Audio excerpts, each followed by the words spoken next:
बोलबाला है।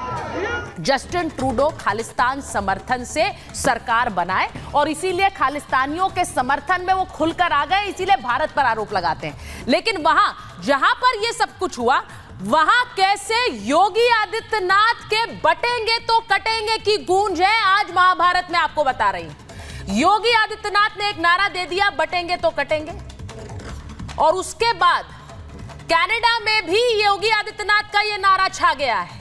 कनाडा में सीएम योगी का यह नारा गूंज रहा है उसी मंदिर में जहां पर यह हमला हुआ है। कैसे, आपको बताती हूं। क्योंकि मंदिर के जो पुजारी हैं उन्होंने कहा कि बटेंगे तो कटेंगे। वहां पर लोगों से उन्होंने यह बात कही, उन्होंने कहा सबको एक होना पड़ेगा, आप सबको एक होना पड़ेगा। हम किसी का विरोध नहीं करते हैं, लेकिन अगर कोई हमारा विरोध करेगा, हमें छेड़ेगा तो हम छोड़ेंगे भी नहीं। ये पंडित वहां के पुजारी कह रहे हैं और उन्होंने कहा बटेंगे तो कटेंगे। सोचिए, अब इस नारे की गूंज कनाडा तक है, इसीलिए हम कह रहे हैं कि योगी की डिमांड अब कनाडा तक पहुंच गई है।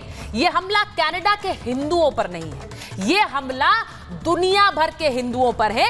ये वहां पर पुजारी कह रहे हैं और उसके बाद कनाडा के हिंदू कह रहे हैं। इसीलिए आज पूछ रही हूं कि वाकई क्या यह नारा सिर्फ भारत का नहीं, अब कनाडा में भी इस नारे की गूंज होगी। और ट्रूडो सरकार को कैसे घेरा जाए जिससे खालिस्तानियों पर भी अंकुश लगाया जा सके और दुनिया भर में हिंदुओं को एकजुट करने के लिए क्या यही नारा अब चल पड़ा है।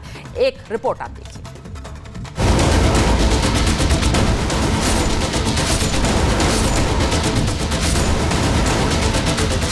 ये तस्वीर है कनाडा के ब्रैम्पटन में हिंदू मंदिर पर हुए हमले की।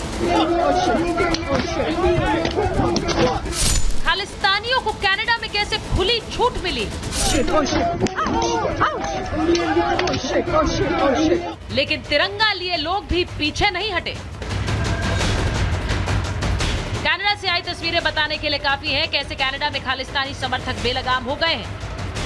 ट्रूडो सरकार हिंदुओं पर हो रहे हमले को रोकने में नाकाम है। ये तस्वीरें बताती है कैसे कनाडा में अब हिंदुओं को निशाना बनाया जा रहा है, कैसे एंटी इंडिया एजेंडे की आड़ में हिंदुओं को परेशान किया जा रहा है। उन्होंने हमारे पे लाठीचार्ज किया, खालिस्तानी लोगों ने। मेरे पास सारी वीडियो है, हमें भागना पड़ा वहाँ से, मुझे भी मारा उन्होंने। आपको चोट लगी? मुझे चोट लगी तो मैं वहाँ से, हम लोग भाग के आ गए थे अंदर मंदिर में, बट पुलिस वाले हमारे साथ ऐसे बिहेव कर रहे थे जैसे हम लोगों ने उन लोगों को मारा। इस हमले के बाद अब कनाडा के हिंदुओं में नाराजगी है। आज समय वो आ गया जब आज हम लोगों को अपने बारे में नहीं, अपने आने वाली संतति के बारे में सोचना पड़ेगा। सबको एक होना पड़ेगा। हम किसी का विरोध नहीं करते हैं, लेकिन कोई हमारा विरोध करेगा तो। कनाडा में हो रहे हिंदुओं पर अत्याचार से साधु संतों में जमकर गुस्सा दिखा। खालिस्तानी आतंकियों का अड्डा कनाडा हो चुका है। ट्रूडो सरकार ने जिस प्रकार से इसकी निंदा की है, निंदा की आवश्यकता नहीं, कार्रवाई की आवश्यकता है। कनाडा भारतद्रोहियों का एक तरह से अड्डा बनता चला जा रहा है और जस्टिन ट्रूडो ने, गनीमत है कि उस पर खेद तो व्यक्त कर दिया, अन्यथा तो अभी तक उन पर भी चुप्पी साधे जाते थे। भारत विरोधी हिंदू द्रोही एजेंडा वहाँ पर अनवरत रूप से चल रहा है और ये कोई पहली घटना नहीं है। इतना ही नहीं, राजनीतिक गलियारों में भी पा रहा है। खालिस्तानी जो किसी के नहीं है, ना हिंदुओं के ना सिखों के, लेकिन आप देखिए किस तरीके से उनकी पुलिस, बिल्कुल ट्रूडो साहब की जो पुलिस है वो खालिस्तानियों की पक्ष में खड़ी दिख रही है। ये जो लोग कुछ जो दस्तार और सिख फ्लैग को बदनाम कर रहे हैं, जो पूरे देश और दुनिया में सिखों ने इतनी मेहनत से अपना नाम कमाया, उसको भी खराब कर रहे हैं, बदनाम कर रहे हैं। ये वही कनाडा है जिसने हाल में आतंकी निज्जर की हत्या का आरोप हिंदुस्तान पर लगाया था, लेकिन सबूत नहीं दे पाया था। इस वजह से ट्रूडो की पूरी दुनिया में किरकिरी हुई थी और अपने देश में भी वो घिर गए थे। ट्रूडो जब सत्ता में आए तो खालिस्तानियों के समर्थन से आए और इसीलिए खालिस्तानियों को बल मिला। आज कनाडा में कई आतंकी संगठन सिर उठा चुके हैं। Babbar Khalsa international, Sikh for justice, Khalistan tiger force, ISYF संगठन, ये सभी आतंकी संगठन कनाडा से संचालित हो रहे हैं। लेकिन जब निज्जर जैसे आतंकी की हत्या होती है तो ट्रूडो बिलबिला उठते हैं, खालिस्तानियों का साथ देते हैं और भारत विरोधी बात करते हैं। ऐसे में जिस मंदिर पर कनाडा में हमला हुआ, वहां के पुजारी ने कह दिया कि सारे हिंदुओं के लिए एक ही मंत्र है, बटेंगे तो कटेंगे, और इसी के सहारे हमें आगे बढ़ना है। सुन लो, अभी भी कह रहे हैं बटोगे तो कटोगे, बटोगे।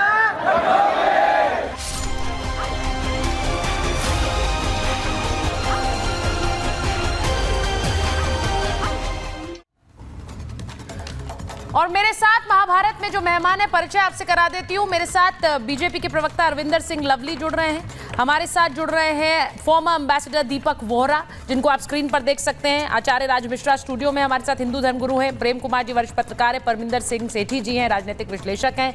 हमारे साथ जुड़ेंगे आचार्य प्रमोद कृष्णम, जिनको आप देख रहे हैं, पीठाधीश्वर हैं कल्कि धाम के। लेकिन सबसे पहले मैं जा रही हूँ all India anti terrorist front के अध्यक्ष MS बिट्टा साहब के साथ, जो इस वक्त हमारे साथ सीधे जुड़ गए हैं और खुलकर वो देशभक्त होकर देश के खिलाफ उठने वाली हर आवाज को जवाब देते हैं। बिट्टा साहब, बहुत बहुत धन्यवाद हमारे साथ जुड़ने के लिए। महाभारत में यहाँ भी एक महाभारत है, वहां भी एक महाभारत है बिट्टा साहब।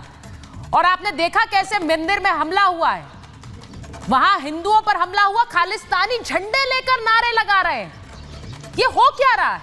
इनका इलाज क्या है बिट्टा साहब?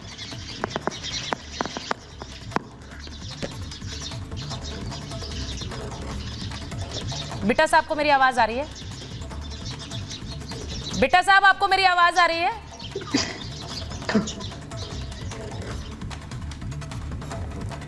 बिट्टा साहब को मेरी आवाज जाए, जरा कोशिश करिए कि मैं उनके पास शुरुआत कर सकूं। लेकिन मैं पहले फिर अरविंदर सिंह लवली जी के पास जा रही हूं। लवली साहब, हम जिस तरह से देख रहे हैं पिछले दिनों में भारत और कनाडा के बीच जिस तरह से तनातनी रही है, जिस तरह के निराधार आरोप ट्रूडो सरकार ने लगाए हैं, सबूत उसके नहीं दे पाए हैं, लेकिन इस तरह की हरकतें तो सीधे सीधे वहां रह रहे हिंदुओं की एक तरह से खतरे में डालती है। अब वहां भी लोग बोल रहे हैं बटेंगे तो कटेंगे। देखिए सीता जी, पहले तो जो है इस घटना की जितनी निंदा की जाए उतनी कम है। और मैं समझता हूँ कि किसी भी समाज में, किसी भी धर्म में इस तरीके की घटना को और इस तरीके की संस्कृति को किसी कीमत पे स्वीकार नहीं किया जा सकता। कनाडा की सरकार अपनी राजनीतिक रोटियां सेकने के लिए जिस तरीके से हिंदुस्तान के लोगों के साथ व्यवहार कर रही है, उनको धर्म और के नाम पे बांटने की कोशिश कर रही है, मैं समझता हूँ कि वो बहुत दुर्भाग्य है। वो सरकार जो कुछ दिन पहले तक ये कहा करती थी कि वो भारत की एजेंसियों के कामों के ऊपर नज़र रखे हुए हैं, आज उनके अपने देश के क्या हालात हैं उस पर जो सरकार नज़र नहीं रख पा रही, तो किस तरीके का प्रशासन जो है वो कनाडा के अंदर जो है वो दे रहे हैं। और मैं समझता हूँ कि बड़ी गहरी साजिश है।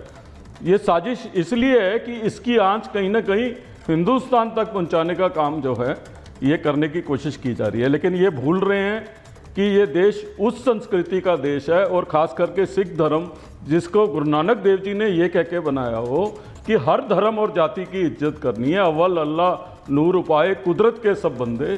जिस धर्म की संस्कृति ये रही हो कि महाराजा रंजीत सिंह जब राजा होते हैं तो वो हरमंदिर साहब के लिए जितना सोना देते हैं, उतना ही सोमनाथ मंदिर जी के लिए भी जो है वो उतना ही सोना देते हैं। ये वो देश है।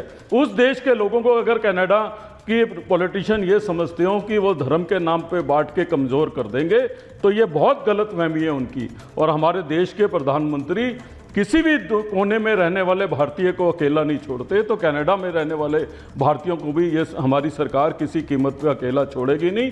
और विश्व पटल के ऊपर कनाडा को मुंह तोड़ जवाब जो है वो निश्चित रूप से दिया जाएगा। और पूरी दुनिया को देखना चाहिए कि एक घटिया राजनीति का स्तर जिस तरीके से कनाडा के अंदर हो रहा है, वो ना मानवता के लिए अच्छा है। देखिए, बहुत सारी आवाजें ऐसी उठ रही हैं लवली साहब, जो ये कह रही हैं कि अब एक तरह से एक पाकिस्तान बन गया है कनाडा। वहां पर ऐसे ऐसे आतंकी संगठनों का संचालन हो रहा है जो अब कनाडा से ही चल रहे हैं। ये बहुत बहुत डेंजरस ट्रेंड है। मैं एक बार जरा MS बिट्टा साहब के पास जा रही हूं, जो जुड़ गए हमारे साथ, all India anti terrorist front के अध्यक्ष हैं। बिट्टा साहब, मैं उम्मीद कर रही हूं आपको हमारी आवाज आ रही है। अब मुझे पता है आप एक सच्चे देशभक्त हैं और हमेशा खालिस्तानियों के खिलाफ और हर उस आतंकी आवाज के खिलाफ पुरजोर बोलते हैं जो भारत के लिए खतरा है। ये क्या इलाज है बिट्टा साहब इनका?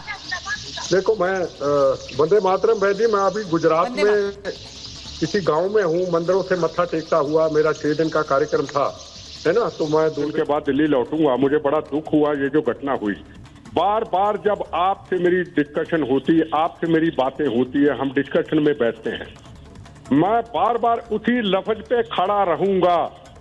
जब हिंदुस्तान का सिख समुदाय गुरुद्वारा साहब के अंदर इकट्ठे होकर के, मेरी बहनें, मेरी माएं, मेरे बुजुर्ग जब एक होकर मीडिया को बोलेंगे 3 शब्द, हम भारतीय हैं, हमारे गुरुओं की कुर्बानी शहादतों का देश है, हम खालिस्तान नहीं चाहते हैं, हम भूखे नंगे पाकिस्तान के टुकड़ों पे पलने वाले ये खालिस्तानी पन्नू जैसे लोग, हमारा कोई संबंध नहीं। मैं बता दूं बहन जी, कसम खा के भारत मां की कहता हूं, AK-47 एटम बम की तरह इनको तबाह करके रख देगा। अरे बोलने को कोई तैयार नहीं।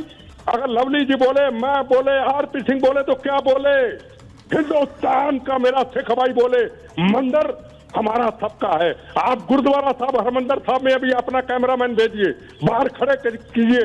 110 करोड़ हिंदू इस भारत का इस सिख पगड़ी के आगे सिर झुकाता है, मंदिर के आगे सिर झुकाता है। 4 दरवाजे, हिंदू, मुसलमान, सिख, ईसाई, सिख मंदिरों में ना जाए। मैं जाता हूं, डट के जाता हूं, रोज जाता हूं, ना जाए। कभी हिंदू मेरा भाई इसके ऊपर चर्चा नहीं करता है, कहता सिख तो मेरा बड़ा भाई है, सिख कौम ना होती तो हम ना होते, हमने क्या मजाक बना लिया। और कई मेरे दोस्त कहते हैं सारे सरदार भाई तो ऐसे नहीं। चुप रहना भी गुनाह है, अगर मंदिरों पे हमला होता है चुप रहना गुनाह है। हिंदू बोले फिरका परस्त, हिंदू बोले RSS, हिंदू बोले BJP, हिंदू बोले नफरत फैलाने वाला, और पगड़ी वाला मेरा भाई कोई ना बोले। ये जो कर्म कर रहे हैं ना, ये कभी किए थे औरंगजेब ने, कभी किए थे बाबर ने, कभी किए थे अजनब गोरी ने, जब सोमनाथ मंदिर पूरे हिंदुस्तान के मंदिरों को तोड़ा था। और आज जिस सिख समाज ने गुरु तेग बहादुर हिंद की चादर चांदनी चौक में शीश निछावर कर दिया, इन कुत्ते, इन बदमाशों ने, इन लुटेरों ने, इन देशद्रोहियों ने, कौम के गरदारों ने हमारी पगड़ी पे दाग लगा दिया मंदिरों पे हमला करने